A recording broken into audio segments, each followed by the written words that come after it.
The man walked down the trail on a cold gray day. Pure white snow and ice covered the earth for as far as he could see.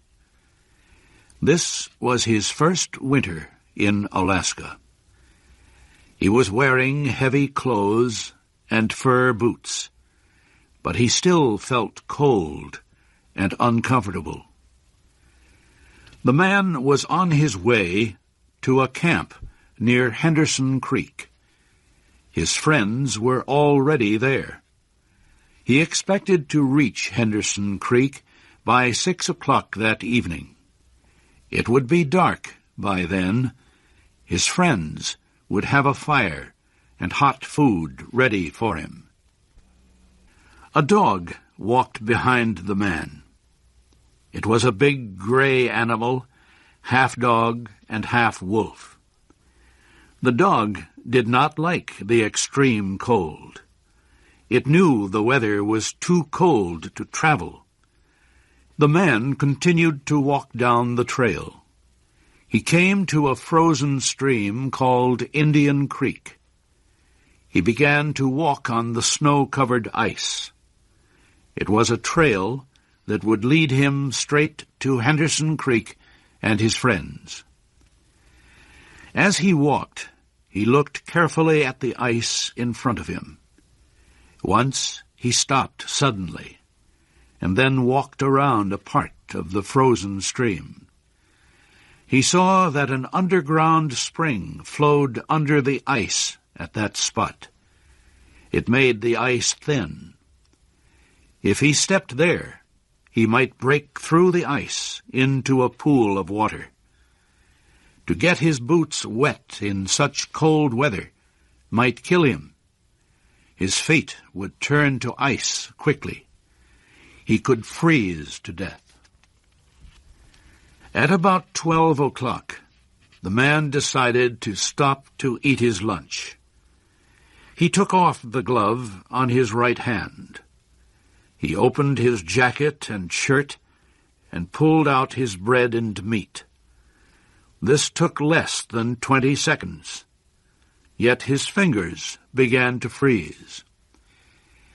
He hit his hand against his leg several times until he felt a sharp pain.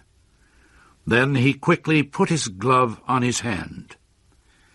He made a fire, beginning with small pieces of wood and adding larger ones. He sat on a snow-covered log and ate his lunch. He enjoyed the warm fire for a few minutes. Then he stood up and started walking on the frozen stream again. A half hour later, it happened. At a place where the snow seemed very solid, the ice broke. The man's feet sank into the water. It was not deep, but his legs got wet to the knees. The man was angry.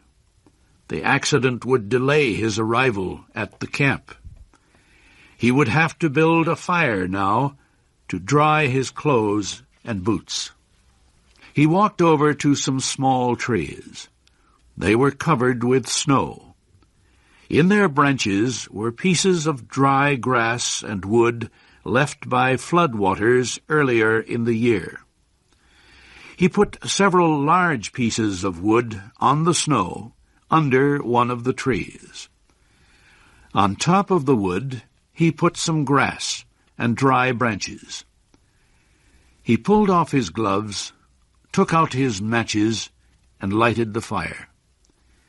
He fed the young flame with more wood. As the fire grew stronger, he gave it larger pieces of wood. He worked slowly and carefully. At 60 degrees below zero, a man with wet feet must not fail in his first attempt to build a fire. While he was walking, his blood had kept all parts of his body warm. Now that he had stopped, cold was forcing his blood to withdraw deeper into his body. His wet feet had frozen. He could not feel his fingers. His nose was frozen too. The skin all over his body felt cold. Now, however, his fire was beginning to burn more strongly. He was safe. He sat under the tree and thought of the old men in Fairbanks. The old men had told him that no man should travel alone in the Yukon when the temperature is 60 degrees below zero. Yet here he was. He had had an accident. He was alone. And he had saved himself. He had built a fire. Those old men were weak, he thought. A real man could travel alone. If a man stayed calm, he would be all right. The man's boots were covered with ice. The strings on his boots were as hard as steel.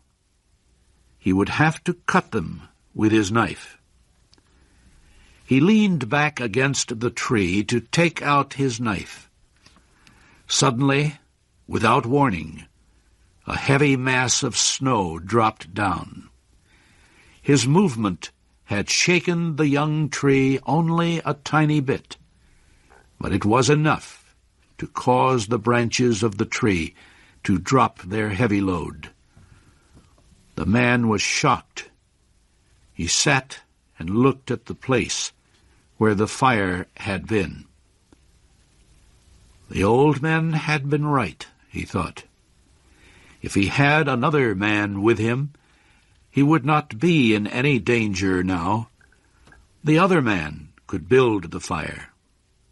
Well, it was up to him to build the fire again. This time, he must not fail. The man collected more wood. He reached into his pocket for the matches. But his fingers were frozen. He could not hold them. He began to hit his hands with all his force against his legs. After a while, feeling came back to his fingers. The man reached again into his pocket for the matches. But the tremendous cold quickly drove the life out of his fingers. All the matches fell onto the snow. He tried to pick one up, but failed. The man pulled on his glove and again beat his hand against his leg. Then he took the gloves off both hands and picked up all the matches. He gathered them together. Holding them with both hands, he scratched the matches along his leg. They immediately caught fire. He held the blazing matches to a piece of wood. After a while, he became aware that he could smell his hands burning. Then he began to feel the pain. He opened his hands, and the blazing matches fell onto the snow. The flame went out in a puff of gray smoke. The man looked up. The dog was still watching him. The man got an idea. He would kill the dog and bury his hands inside its warm body. When the feeling came back to his fingers, he could build another fire. He called to the dog. The dog heard danger in the man's voice. It backed away. The man called again. This time the dog came closer. The man reached for his knife, but he had forgotten that he could not bend his fingers. He could not kill the dog because he could not hold his knife. The fear of death came over the man. He jumped up and began to run. The running began to make him feel better. Maybe running would make his feet warm. If he ran far enough, he would reach his friends at Henderson Creek. They would take care of him.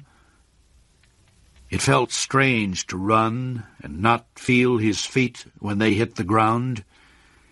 He fell several times. He decided to rest a while. As he lay in the snow, he noticed that he was not shaking.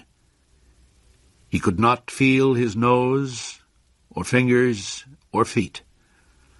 Yet he was feeling quite warm and comfortable. He realized he was going to die. Well, he decided he might as well take it like a man. There were worse ways to die. The man closed his eyes and floated into the most comfortable sleep he had ever known. The dog sat facing him, waiting. Finally, the dog moved closer to the man and caught the smell of death. The animal threw back its head. It let out a long, soft cry to the cold stars in the black sky. And then it turned and ran toward Henderson Creek, where it knew there was food and a fire.